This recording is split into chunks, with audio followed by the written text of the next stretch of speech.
नमस्कार दोस्तों, मैं अनिल वर्मा आपका हार्दिक स्वागत करता हूं मेरे इस YouTube चैनल पर। और आज माता सीता के अपहरण के पहले भाग में हम बात करेंगे कि कैसे जनस्थान से भागने के बाद अकंपन नामक राक्षस रावण के पास जाता है और किस तरह से वो रावण को माता सीता को हर कर लाने के लिए कहता है।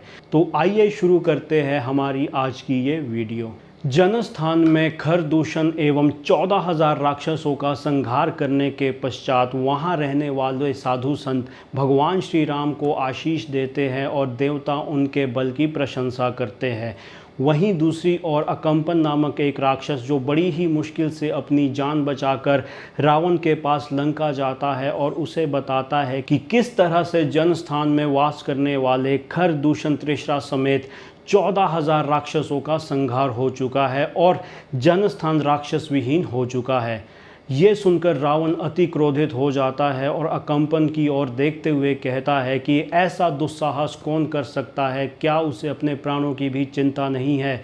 मुझसे भला इंद्र, यम, कुबेर और विष्णु भी बैर नहीं कर सकते। मैं कालों का काल हूँ, मैं वो हूँ जो मृत्यु को भी मृत्युशील कर देता हूँ। आखिर ऐसा कौन है जिसने ये करने का दुस्साहस किया। तब अकंपन डर के मारे हाथ जोड़कर रावण से अभयदान मांगता है और अभयदान मिलने के पश्चात हाथ जोड़कर रावण को बताते हुए कहता है कि सिंह के समान शरीर वाले, ऊंचे कंधों वाले एवं लंबी भुजाओं वाले दशरथ नंदन श्री राम ने जनस्थान में खरदूषण त्रिशरा समेत 14,000 राक्षसों का संहार किया है। अकंपन के वचन सुनकर रावण कहता है कि हे अकंपन, ये तो बताओ कि वो श्री राम क्या समस्त देव सेना और इंद्र को लेकर जनस्थान में आया है। तब अकंपन रावण की बात सुनकर कहता है कि हे दशानन, श्री राम बड़े ही यशस्वी एवं धनुर्धरों में श्रेष्ठ है और इंद्र की तरह ही वो दिव्यास्त्रों को चलाने में सक्षम है। उसके साथ उनका छोटा भाई लक्ष्मण आया है जिसका मुख चंद्रमा के समान है और बल में वो बिल्कुल राम की ही तरह है और उसके दोनों नेत्र लाल है। और हे राक्षस राज रावण, श्री राम की सहायता के लिए ना कोई देवता आया था, ना कोई देव सेना आई थी, बल्कि उन्होंने अकेले ही अपने स्वर्ण मुख वाले बाणों से एवं श्रेष्ठ धनुष से वैसे ही समस्त राक्षसों का संहार कर दिया जिस तरह से कि गरुड़ नागों का संहार करता है। और हे रावण, इन तीनों लोकों में श्री राम को युद्ध में हराना किसी के भी बस में नहीं है। उनके आगे युद्ध में टिकने की तो दूर की बात है, कोई उनके सामने खड़ा भी नहीं हो सकता। हे राक्षस राज, कहने का तात्पर्य यह है कि भगवान श्री राम को युद्ध में हराना बहुत ही मुश्किल है, लेकिन मैं तुम्हें एक ऐसी तरकीब बताऊंगा जिसके द्वारा तुम बिना लड़े ही श्री राम को मार पाओगे। श्री राम के साथ उनकी भार्या जिनका नाम सीता है, जो कि मिथिला नरेश जनक की पुत्री है, वो भी साथ में आई है। उनके सौंदर्य के समान इन तीनों लोकों में कोई भी नहीं है, ना कोई देवता, ना कोई गंधर्व, किन्नर, यक्ष, कोई भी उनसे सौंदर्य में मुकाबला नहीं कर सकता। अतः हे रावण, अगर तुम किसी तरह से सीता को हरकर लंका ले आओ तो उसके दुख में, उसके वियोग में श्री राम तो वैसे ही मर जाएंगे और श्री राम के मरने के दुख में लक्ष्मण खुद ही मर जाएंगे।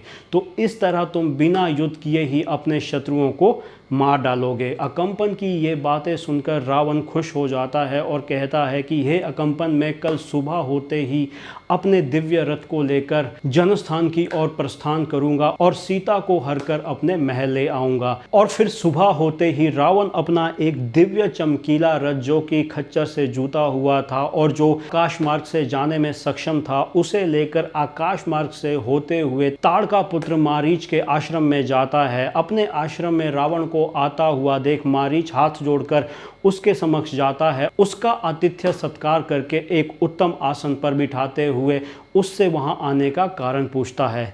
तब राक्षस राज रावण मारीच को बताते हुए कहते हैं कि श्री राम ने जनस्थान में खरदूषण सहित 14,000 राक्षसों को मारकर जनस्थान को राक्षस विहीन कर दिया है, इसलिए मैं उसकी पत्नी सीता का हरण करके लंका ले जा रहा हूँ और इस काम में मुझे तुम्हारी मदद चाहिए होगी। रावण के ये कथन सुनने के बाद मारीच कहता है कि हे रावण, किस मूर्ख ने तुम्हें सीता के बारे में बताया है और किसने तुम्हें सीता को हर कर लाने के लिए कहा है।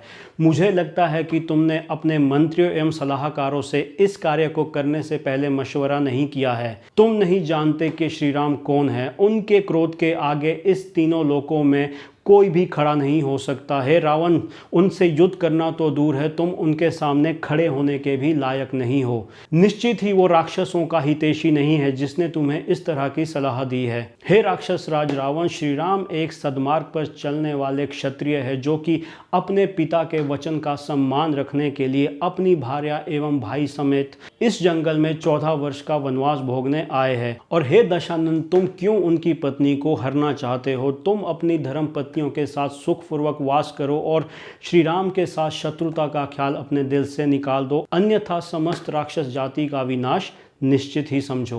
मारीच द्वारा इस तरह की सलाह दिए जाने से रावण सोच में पड़ता है और वो शत्रुता का ख्याल मन से निकालकर अपने रथ पे सवार होकर लंका की ओर प्रस्थान करता है और लंका पहुंचने पर अपने रथ से उतरकर सीधे ही अपने श्रेष्ठ भवन की ओर प्रवेश करता है कि तभी कुछ ही देर में शूर्पणखा विलाप करते हुए रोते हुए सभा में बैठे रावण के पास जाती है और रावण को अपने कठोर वचन सुनाती है।